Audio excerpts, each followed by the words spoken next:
But, but why isn't anyone ever talking to like Chicago? Like most of the shootings are young black men killing other young black men. Is that not correct? Yeah, that's correct. Okay, much more than what the cops do. Why doesn't anybody talk about that? Well, I mean, why aren't there, 100 giant black celebrities who would have the respect of those people saying, what are you doing to yourselves? Because black lives do not matter to the black bougie elite.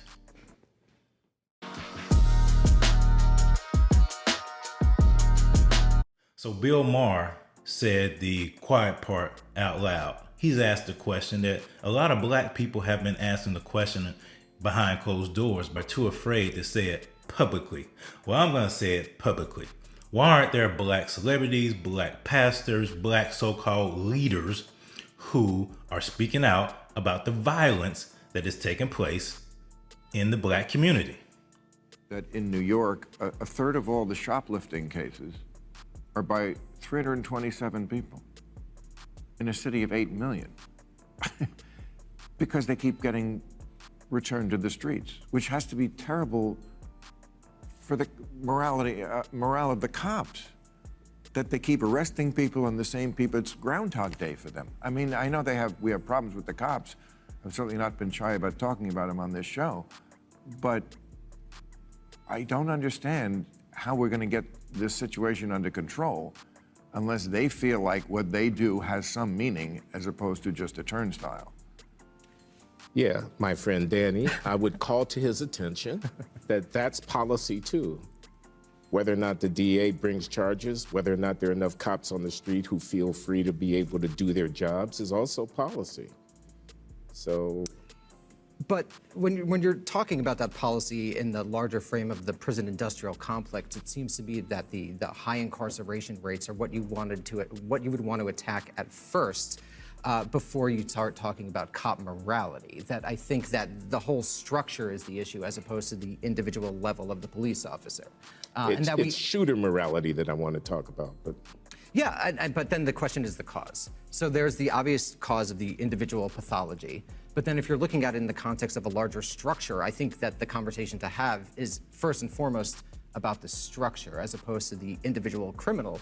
Because I think that the moral valence is clear. It's terrible to commit a crime and it's terrible to hurt people. But then the question is, what do you do from there? Well, but why isn't anyone ever talking to like Chicago?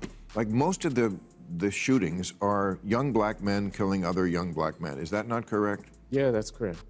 Okay, much more than what the cops do. Why doesn't anybody talk about that? Well, I mean, why aren't there, 100 giant black celebrities who would have the respect of those people saying, what are you doing to yourselves? Why are you killing each other? This is no way to live. This dishonors our community.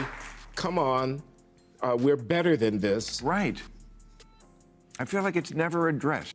For example, you have the newly elected mayor of Chicago who tends to think that looting is a result of people being hungry. Because that's how they can eat? The real answer is, how do we make sure, the question is, how do we make sure that people can eat? Look, no one is going to condone behavior that quite frankly speaks to a level of desperation. So you're not condoning looting? I'm saying that people are acting out of desperation. We don't want a society that is acting out of desperation, but you have to pay attention to the cries that people have. So you're not condoning looting? There's no way to embrace that. What I'm saying is, you can't condone the looting corporations continue to do every single day when they take tax dollars from black, brown, white folks all over the city of Chicago so that they can turn a profit. Or he says that you can't demonize children. Look, demonizing children is wrong. We have to keep them safe as well. Have you ever taught middle school? I have. Have you ever raised young people? Do you understand the risk that young people take just because they're young? Do you know that home plate is at the bottom of my stairs? I found that out when my son was sliding down those stairs trying to score. They're young. Sometimes they make silly decisions. They do. And so we have to make sure that we are investing to make sure that young people know that they are supported. You have to understand something. The people that are in power, the people behind the Black Bougie Elite, the black celebrities, they don't want to stop this, because what this does, this justifies the notion of systemic racism. When you have chaos, when you have destruction, then what does that do?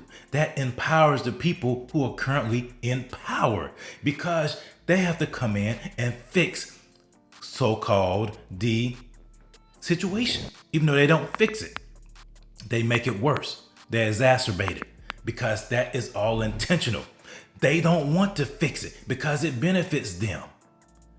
Crisis benefits them. The former mayor of Chicago a few mayors ago said, don't let a good crisis go to waste. See, they understand that. People in power love it when there's a chaotic environment, because it helps them retain power. See, when there's order, when there's biblical order, when there's structure, when there's a husband, when there's a wife, when there's a mother, a father, children in a home, there's structure. And they don't need the government. They don't need somebody's outside influence to come in and help them out.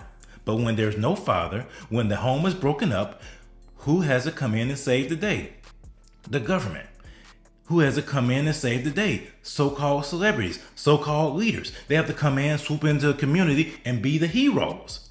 See, it's that hero complex of the Black Bougie Elite that will not allow them to even speak on these things. But let a white cop shoot a black child, oh man, they're there to protest. Because that perpetuates the narrative. See, it's all a narrative. It's all a narrative because they can't monetize that. They can't monetize the fact that we're killing each other. But let somebody white shoot somebody black, you can jump on that because the media will feed it, the elites will talk about it, because it perpetuates the systemic racism narrative. That's why you'll never see the Black Bougie Elite speak out about crime being perpetrated and committed amongst ourselves. They want us to be victims. We are not victims. We are empowered for greatness.